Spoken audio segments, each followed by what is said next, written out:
नमस्कार। आज जैसा कि आप जानते हैं मीटिंग हुई एक जम्मू और कश्मीर के प्रमुख नेताओं और माननीय प्रधानमंत्री, गृह मंत्री और जम्मू और कश्मीर के जो राज्यपाल हैं, गृह राज्य मंत्री जितेंद्र सिंह जी जो जम्मू से आते हैं, इन सारे लोगों के बीच में बैठकर एक लंबी मीटिंग हुई है आज।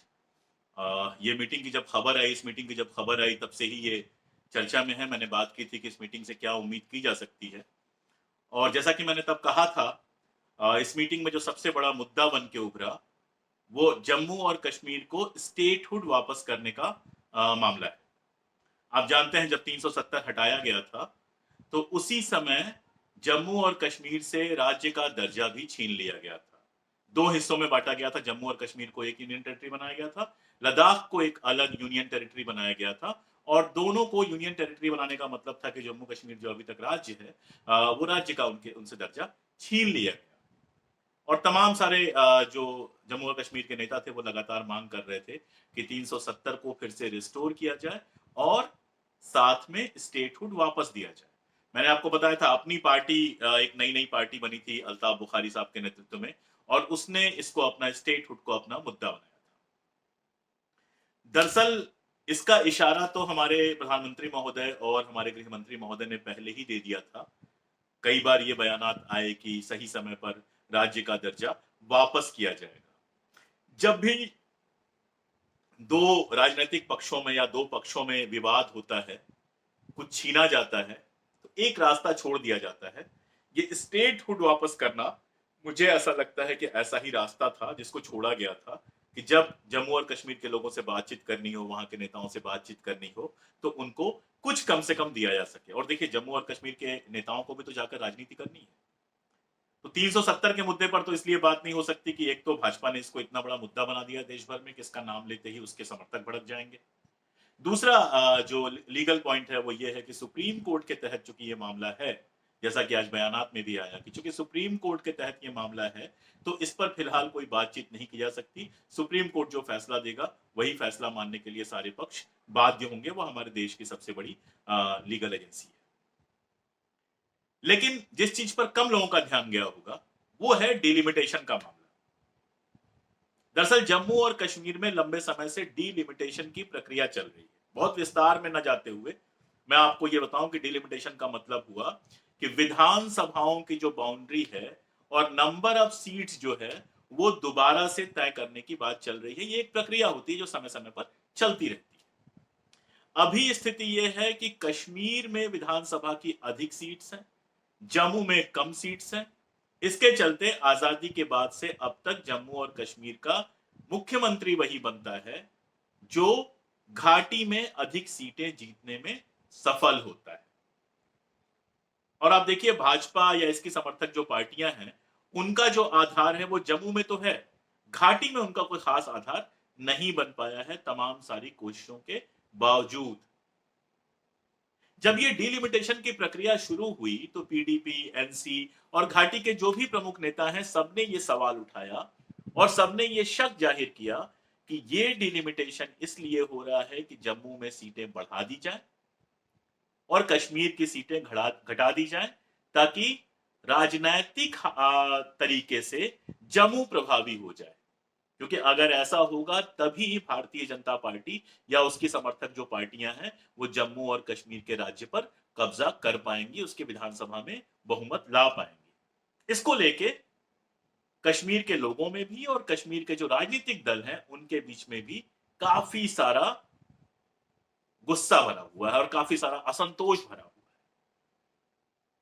तो आज अगर आप देखेंगे तो प्रधानमंत्री महोदय ने जो बात की उसमें चुनाव की प्रक्रिया को तेज करने की बात की। अभी तक चुनाव की प्रक्रिया पे कोई बात हुई नहीं थी। 5 अगस्त के बाद हमने देखा, दरअसल जब महबूबा मुफ्ती सरकार से समर्थन वापस लिया भारतीय जनता पार्टी ने, उसके बाद से अल्ताफ बुखारी को घाटी की सारी पार्टियों ने मिलकर मुख्यमंत्री बनाना चाहा। लेकिन आप जानते हैं राज्यपाल का फैक्स मशीन खराब हो गई थी उनकी, तो वो फैक्स ही उनको समय पर नहीं मिला समर्थन का और अंततः वहां पर राष्ट्रपति शासन लग गया। और उसके बाद से अभी तक चुनाव की स्थानीय चुनाव वहां पे हुए थे, लेकिन स्थानीय चुनाव में कोई खास पार्टिसिपेशन, खास तौर पे कश्मीर में कोई खास पार्टिसिपेशन नहीं रहा। जब वहां पंचायतों के चुनाव हुए तब तो हालत ये थी कि एनसी ने हिस्सा नहीं लिया उसमें, पीडीपी ने हिस्सा नहीं लिया। तो बिल्कुल भी बहुत कम वहां पे लोग बाहर निकले वोट देने को। लेकिन बीडीसी के चुनाव में जब एनसी, पीडीपी, कांग्रेस इन सब ने हिस्सा लिया है, तो थोड़ा थोड़ा बढ़ा लोगों का बाहर लोग जो वोट देने के लिए बाहर निकले उसका परसेंटेज थोड़ा सा बढ़ा, लेकिन बहुत ज्यादा सेटिस्फैक्ट्री नहीं रहा। तो अब जब राज्य में विधानसभा चुनाव की बात हो रही है, तो मेरे ख्याल से तो ये एक वेलकम स्टेप है। और इस मीटिंग में दरअसल मुद्दा राज्य में चुनाव ही रहा।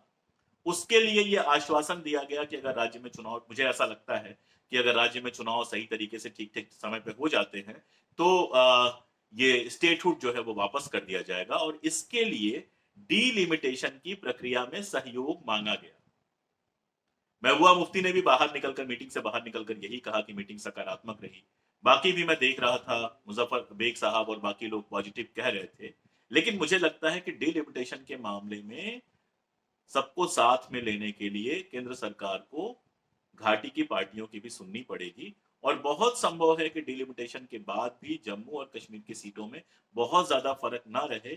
कश्मीर के जो नेता हैं, कश्मीर की जो पार्टियां हैं, उनको विधानसभा में बहुमत पाने के अवसर बचे रहे। एक तो ये बहुत महत्वपूर्ण बात है। और ये हो क्यों रहा है?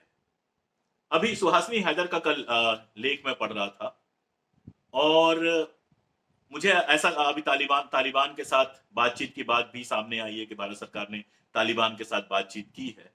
मुझे ऐसा लगता है कि अमेरिका में प्रशासन बदलने के बाद जम्मू और कश्मीर को लेकर, जम्मू और कश्मीर समस्या को सुलझाने के लिए और जम्मू और कश्मीर में शांति लाने के लिए एक दबाव पड़ा है, जिस दबाव के चलते वहां चुनाव कराने की बात, वहां राजनीतिक नेताओं को प्रक्रिया में शामिल करने की बात चल रही है। वरना आप जानते हैं कि गुपकर गैंग कहा जा रहा था जिन लोगों को कहा जा रहा था एंटी नेशनल हैं। कांग्रेस ने उनसे बात की, या उनके साथ बीडीसी वाले चुनाव में कांग्रेस का समझौता होने वाला था, तो पूरा प्रचार किया गया कि एंटी नेशनल लोगों के साथ समझौता कर रहे हैं। बाद में कांग्रेस ने वो समझौता नहीं किया। वो सही निर्णय था या गलत निर्णय था, ये तो कांग्रेस वाले ही बताएंगे।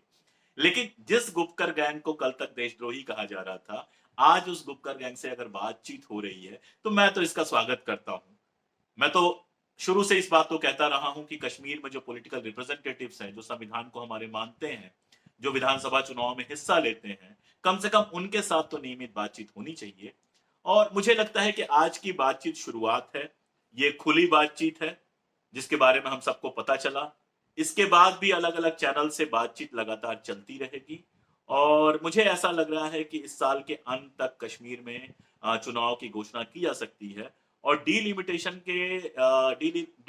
करके जो पहले ये लग रहा था कि शायद जम्मू में सीटें बहुत बढ़ा दी जाएंगी, श्रीनगर में सीटें, कश्मीर में सीटें बहुत कम कर दी जाएंगी, शायद वो संभव नहीं होगा। विधानसभा की स्थिति मोटा मोटी वैसी ही बनी रहेगी। हालांकि मैंने अपने किताब में भी ये मांग की है, बार बार ये मांग करता हूं और आज फिर ये मांग कर रहा हूं। ये मांग सारी पार्टियों से है। ये मांग बीजेपी से भी है, कांग्रेस से भी है, एनसी से भी है, पीडीपी से भी है, बाकी पार्टियों से भी है कि हबा कदल सीट कम से कम, जहां पे कश्मीरी पंडित रहा करते थे और जहां से कश्मीरी पंडित जीतते थे, और इसके अलावा कम से कम साउथ कश्मीर की 1 या 2 सीट कश्मीरी पंडितों के लिए आरक्षित की जानी चाहिए। क्योंकि कश्मीर विधानसभा का जो प्रेजेंट का मामला है, अभी जो कश्मीर विधानसभा का पूरा स्ट्रक्चर है, वो कुछ ऐसा बन गया है कि घाटी छोड़ देने के कारण, घाटी से निकल जाने के कारण, घाटी छोड़ना पड़ा उनको, हम सब जानते हैं। उसकी वजह से कश्मीरी पंडित कश्मीर के विधानसभा में बिल्कुल भी रिप्रेजेंट नहीं होते। इसलिए कोई ऐसा प्रावधान बनना चाहिए कि कम से कम 2-3 सीटें, कम से कम 2-3 सीटें कश्मीरी पंडितों के लिए आरक्षित की जाए। तो चीजें थोड़ी आगे बढ़ी हैं। जो एक बिल्कुल सारा कुछ रुका पड़ा हुआ था, वो थोड़ा आगे बढ़ा है। मुझे लगता है कि हमारे जैसे सारे लोगों को इसका स्वागत करना चाहिए।